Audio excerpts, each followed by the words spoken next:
My name is John Massari, and I'm the composer for Killer Klowns From Outer Space, which I'm very proud of having been one of my films that I've composed music for. How I came to meet the Chiodo Brothers, a good friend of mine in Washington, D.C., by the name of Eric Young, told me that his good friends were working on a movie that was unlike anything that was being made at the time. This was 1987, the summer of 1987. He gave me Steve's phone number. I called him up, and he basically invited me to a screening in which, unbeknownst to me, were 30 or 40 other film composers. As I was watching the movie, I had turned over now the movie had no temp music, by the way. It was just clear, flat. We were just watching the movie on its own with minimal visual effects. And at one point I turned over to the person sitting next to me and I said, you know, since I was a kid, clowns have scared the you-know-what out of me. And the guy turned over to me and said, yeah, me too. And I found out that later on that person was Steve Chiodo. I was sitting next to the director. Anyways, we did a blind demo.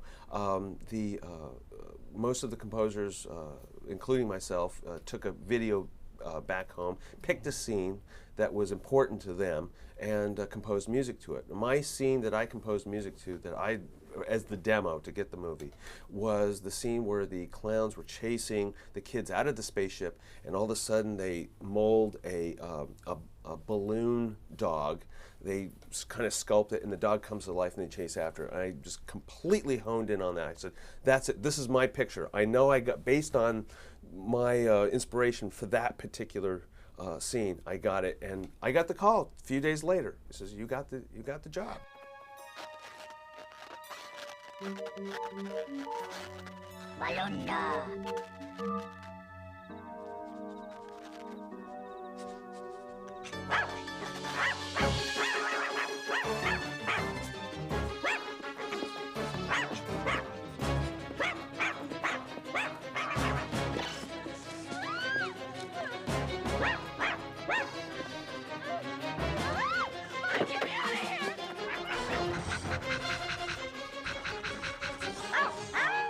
So then, after that, I met with all three Chiodo brothers, and we discussed the type of music they want. They said we want nothing that was done before. Everything's got to be almost done backwards.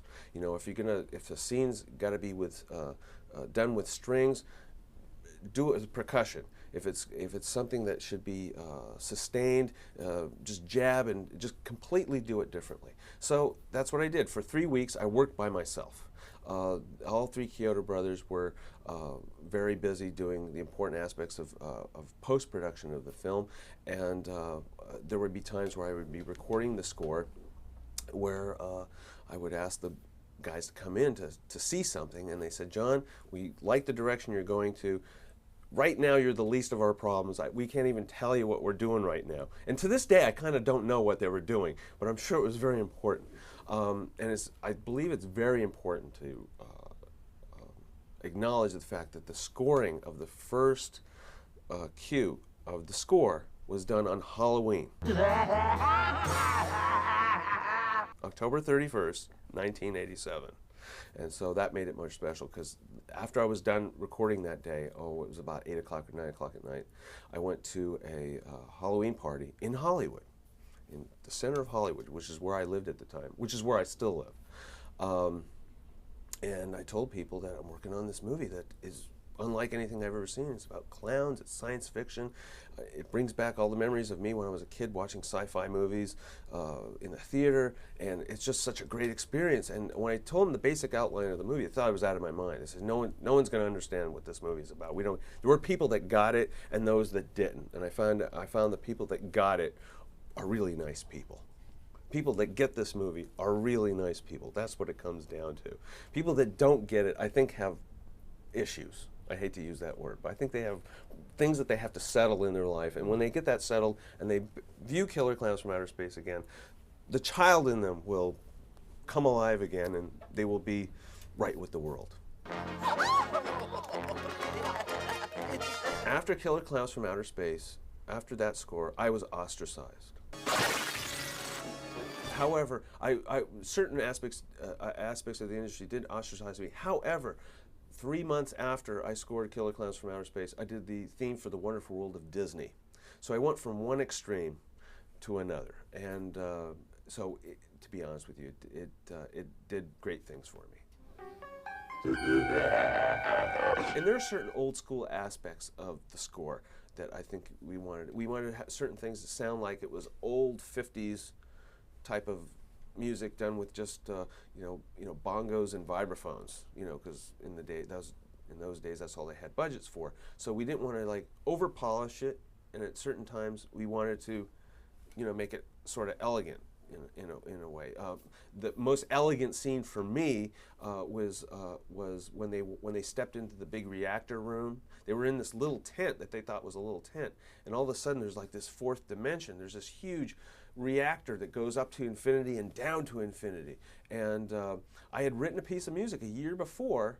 After I was in Paris, I was in the Notre Dame Cathedral, and I sketched out this little tiny theme, which I used in that scene. I thought this would be great for someone that walks in a huge cavern or something like that, and that's what that was. That's where I used that particular theme.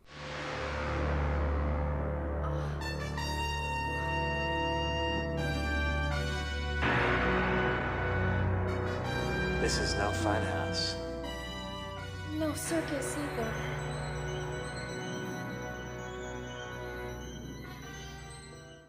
One scene in particular that Steve Chiodo was concerned about was the Big Top Burger scene, where a clown is luring a young child out of the hamburger stand. And what was terrifying about that is that you had a child that was focusing only on the clown. The parents had no idea that the child was seeing this clown. We all, of course, know the clown is a terrifying monster.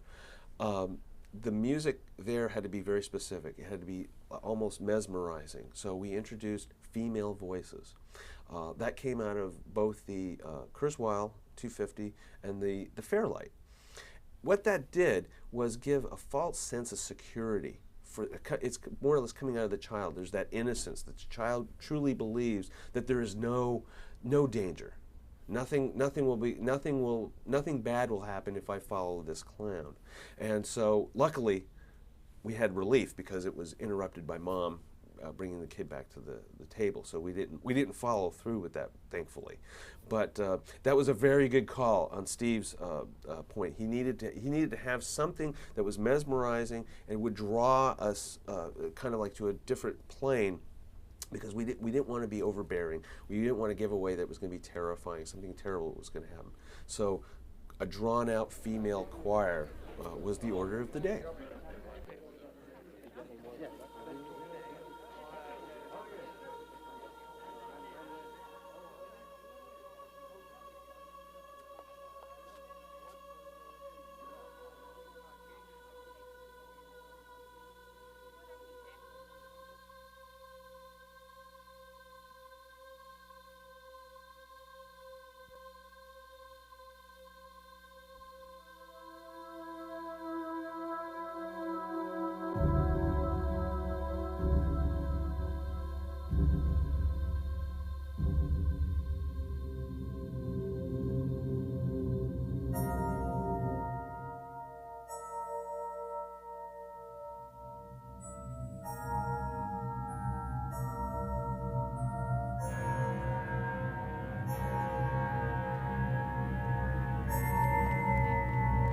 Back here, young lady. You're not going anywhere till you finish your food.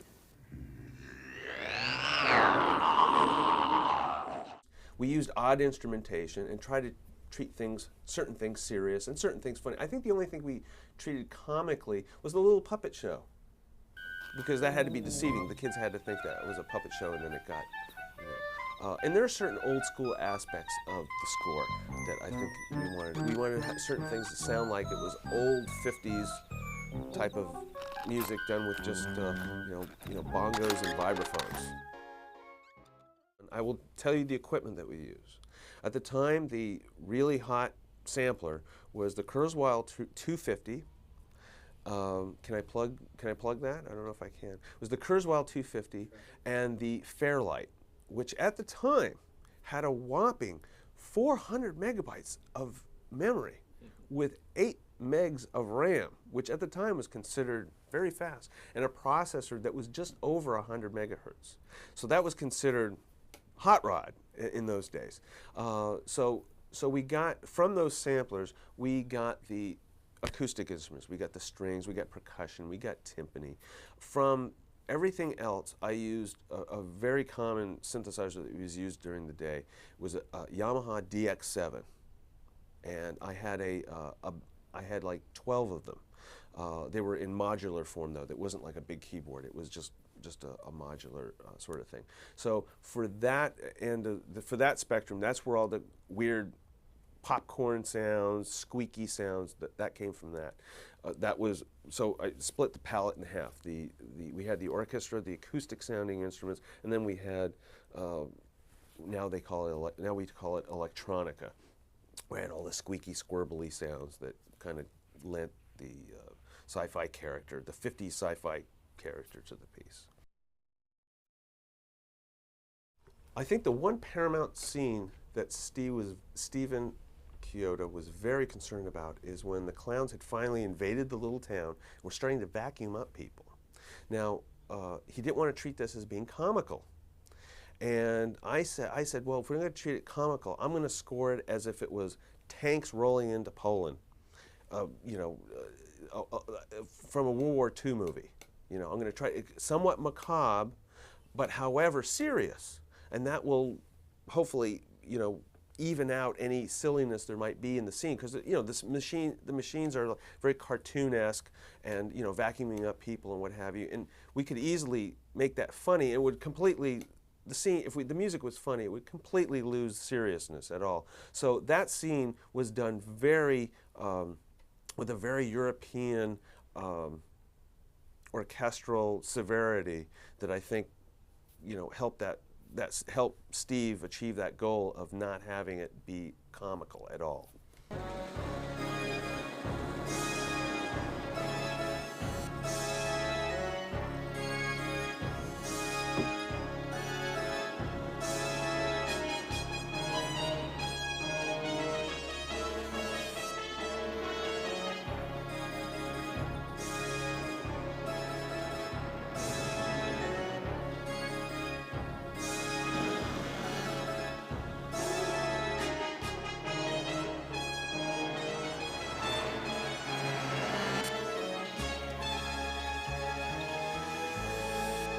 I basically just let the kid inside me score the movie.